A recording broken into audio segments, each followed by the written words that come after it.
Hello everyone, अस्सलाम वालेकुम and नमस्कार। NF Khan this side. Welcome back to my channel. आज हम लेक्चर 2 स्टार्ट करेंगे। कल हमने लेक्चर 1 स्टार्ट किया था, उसमें इंट्रो एंड बेसिक कॉन्सेप्ट थे। सो आज हम इसके आगे का पार्ट देखेंगे। अगर आपने वो नहीं देखा है तो आप जाके देख लीजिए। सो स्टार्ट करते हैं। सबसे पहले हम जान लेंगे अर्नस्ट मेयर के बारे में, अपने साइंटिस्ट के बारे में, बिकॉज यहाँ से अक्सर क्वेश्चन फ्रेम हो जाते हैं। Who is the Darwin of 20th century? Who is the Darwin of 20th century? You can say Ernst Mayr is Darwin of 20th century. Given biological concept of species. What is biological concept of species? If दो individuals हैं, female and mail, अगर ये दोनों आपस में reproduce कर रहे हैं तो इनके जो बच्चे होंगे वो होंगे फर्टाइल। बट अगर डिफरेंट स्पीसीज हैं ये इंडिविजुअल्स, तो इनके जो बच्चे होंगे वो होंगे स्टेराइल। ओके, एग्जाम्पल देख लेते हैं सेम स्पीसीज वाला। If human male and human female, ये दोनों आपस में रिप्रोड्यूस करेंगे तो इनका जो बच्चा होगा वो होगा फर्टाइल। बट इफ डिफरेंट वाला का एग्जाम्पल देखेंगे तो इनके जो होंगे बच्चे मेल एंड फीमेल के, I mean jack and mare के। अब आप सोच रहे हैं कि ये जैक एंड मेयर कौन आ गया। हाँ, तो जो जैक होता है वो होता है मेल डोंकी एंड जो फीमेल हॉर्स होता है वो मेयर होता है, I mean jack and mare. अगर ये दोनों आपस में रिप्रोड्यूस करेंगे तो इनका जो बच्चा होगा वो होगा म्यूल। क्या होगा? म्यूल, खच्चर। म्यूल को हम खच्चर बोलते हैं। तो इट मीन्स ये फॉलो नहीं किया उस रूल को, बायोलॉजिकल कॉन्सेप्ट ऑफ स्पीसीज को। सो ये हो गया sterile, I mean not fertile. Holds triple crown of biology. First था Balzan prize, second international prize of biology and third था क्राफोर्ड प्राइज। अब हम अपने एनसीईआरटी को देख लेते हैं। Diversity in the living world heading है इसका। If you look around you will see the large variety of living organism. If आप अपने आसपास देखते हैं तो आपको अलग अलग तरह के ऑर्गेनिज्म दिखाई देते हैं। बी इट पॉटेड प्लांट, चाहे वो प्लांट हो या इंसेक्ट हो या बर्ड हो या फिर योर पेट्स और other animals and plant. Okay, there are also several organism that you can not see within your naked eyes. इसमें ये कह रहा है कि बहुत से ऐसे ऑर्गेनिज्म हैं जिसको आप अपने नेक्ड आई से नहीं देख सकते। उसको देखने के लिए आपको माइक्रोस्कोप की ज़रूरत होगी, बट वो हम लोग के आसपास हैं। आंखों से दिखाई नहीं देते नेक्ड आइज से, बट वो हम लोग के आसपास प्रेजेंट हैं। They are all around. Okay, if you were increase the area that you make observation in, the range and variety of organism that you see would increase. इसमें ये बता रहा है कि जैसे आप एरिया बढ़ाएंगे वैसे नंबर ऑफ ऑर्गेनिज्म भी बढ़ते जाएंगे।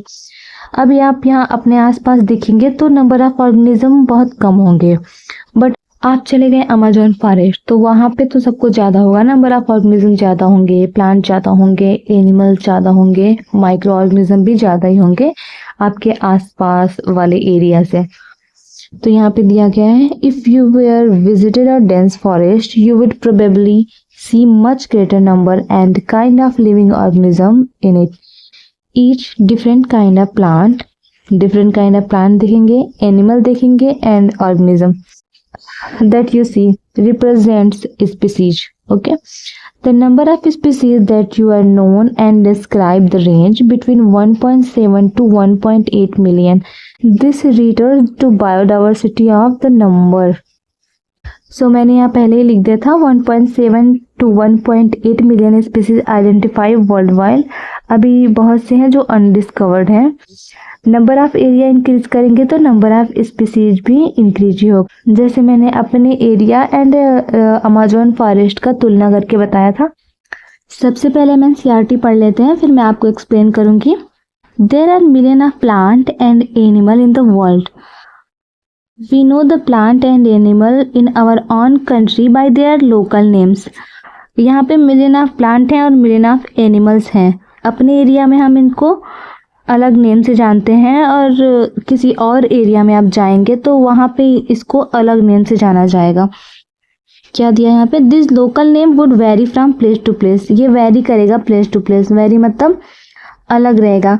जैसे आप यहाँ पे हैं, अभी यूपी में है या फिर एमपी में है, तो आप बोलते हैं कैलोट्रॉपिक्स को मदार या कुछ, क्या बोलते हैं आप बता दीजिएगा मुझको। अगर आप जाएंगे हरियाणा में तो वहाँ बोला जाता है आंकड़ा, एंड राजस्थान में उसको बोला जाता है आंक। तो ये वेरी किया है ना place to place, okay. Even within the country, probably you would recognize the confusion that would be the created if we did not find a way. It means talk to each other. जब आप जानेंगे ही नहीं कि आप किस चीज़ के बारे में बात कर रहे हैं तो फिर वो डिस्कशन कैसे होगा, कंफ्यूजन होगी, कितना कंफ्यूजन होगा ये। जैसे आप जा रहे हैं कहीं पे, बोले कि आप मदार देखे हैं, अरे उसको पता भी होगा कि मदार क्या होता है, फिर भी वो समझेगा नहीं कि आप मदार की बात कर रहे हैं, बिकॉज वहाँ तो वो सब राजस्थान में आंक बोलते हैं और हरियाणा में आंकड़ा, और आप बोलेंगे मदार, तो कन्फ्यूज़न तो होगा ही वहाँ पे create.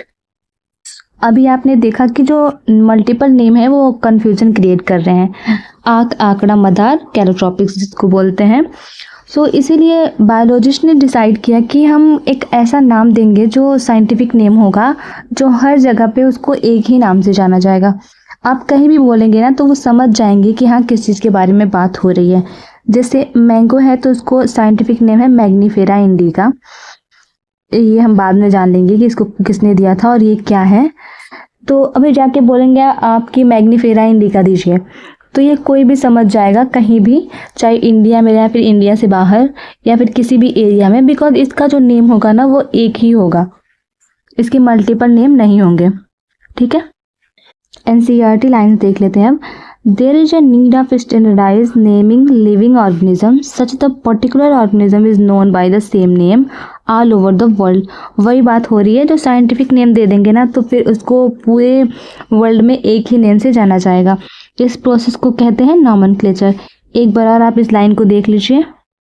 Hence, there is a need to standardize the naming of living organisms such that a particular organism is known by same name all over the world. Okay, this process is called nomenclature. Obviously, nomenclature is naming only possible when the organism is described correctly. ये तभी possible होगा जब आप describe कर पाएंगे कि ये कौन सी चीज़ है। नॉमेनक्लेचर और naming is only possible when the organism is describe correctly. Nomenclature तभी पॉसिबल है जब आप उस ऑर्गेनिज्म को करेक्टली डिस्क्राइब कर पाएंगे। Okay, and we know to what organism the name is attached to, this is identification, इसे कहेंगे identification. In order to facilitate the study, number of scientists have stabilized procedures to assign scientific name to each known organism. This is acceptable by biologists all over the world. For plants, scientific names are based on agreed principles and criteria which are provided in International Code of Botanical Nomenclature. ICBN क्या है? International code of botanical nomenclature. इसमें जो nomenclature होगा वो plant का होगा, क्योंकि botany में तो प्लांट ही आते हैं ना। You may ask how are animals named. अब आप सोच रहे होंगे कि एनिमल का नाम कैसे करेंगे, तो उसमें आ जाएगा ICZN, उसमें आ जाएगा ICZN, international code of zoological nomenclature. यहाँ पे दिया गया है animal taxonomic have evolved international code of zoological nomenclature ICZN। इसका फुल फॉर्म इस दोनों का ICBN एंड ICZN, इन दोनों का नेम आप अच्छे से याद रखिए क्योंकि ये अक्सर मैच द कॉलम टाइप के क्वेश्चन में आ जाते हैं। ICBN का फुल फॉर्म एंड ICZN का फुल फॉर्म, ये सब मैच करने होते हैं। 4 नंबर्स तो आपको मिल ही जाएंगे, इसे याद रखिएगा। Okay, biologists follow universally accepted principle to provide scientific name to known organisms. Okay, each name has 2 components, मतलब जो प्रिंसिपल यहाँ पे दिया गया है वही है ये। each name has 2 components, the generic name and specific epithet. This system provide a name with 2 components is called binomial nomenclature. ठीक है, this naming system is given by Carolus Linnaeus. ये क्वेश्चन यहाँ से फ्रेम होते हैं।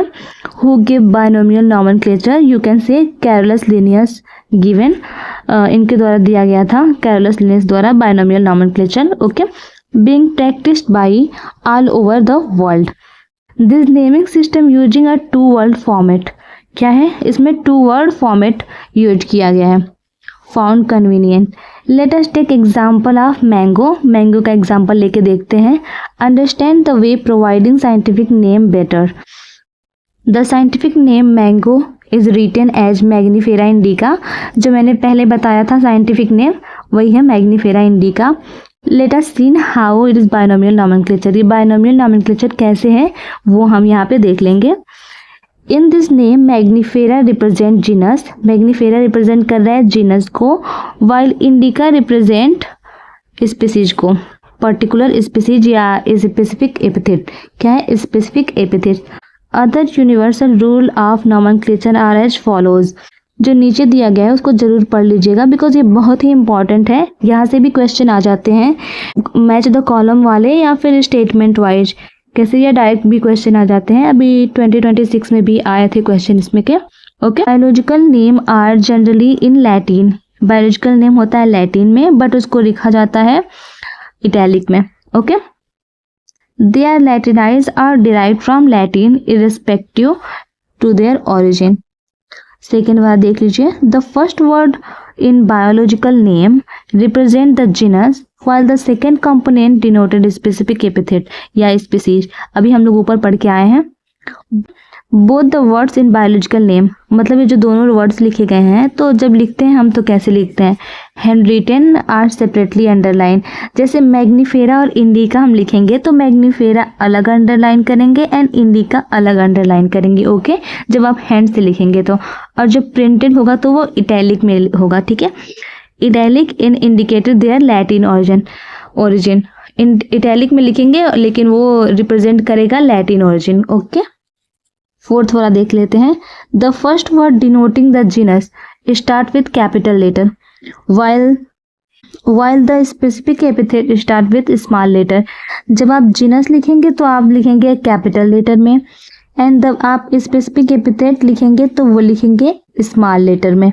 Okay, it can be illustrated with example of Mangifera indica. देखिए Mangifera में जो जीनस लिखा गया है इसमें एम कैपिटल लेटर में है और इंडिका में देखिए आई है स्मॉल में। यही पे इसका रूल कैसे हुआ है अप्लाई वो आप ध्यान से देख लीजिएगा। Okay, name of the author after specific epithet that is at the end of the biological name and is written in an abbreviated form. Example, Magnifera indica Linn. It indicated that this species was first described by Linnaeus. ये बताता है कि जो species है वो first describe किया गया था लिनियस द्वारा। यहाँ पे जो मैग्नीफेरा इंडिका है वो जो लिनियस है, जो लिया गया है वो लिनियस के लिए ही लिया गया है। ओके, आज का टॉपिक कंप्लीट हो चुका है। अब कल से हम स्टार्ट करेंगे नेक्स्ट टॉपिक। ओके, आप रिवाइज कर लीजिएगा। Thanks for watching, bye bye.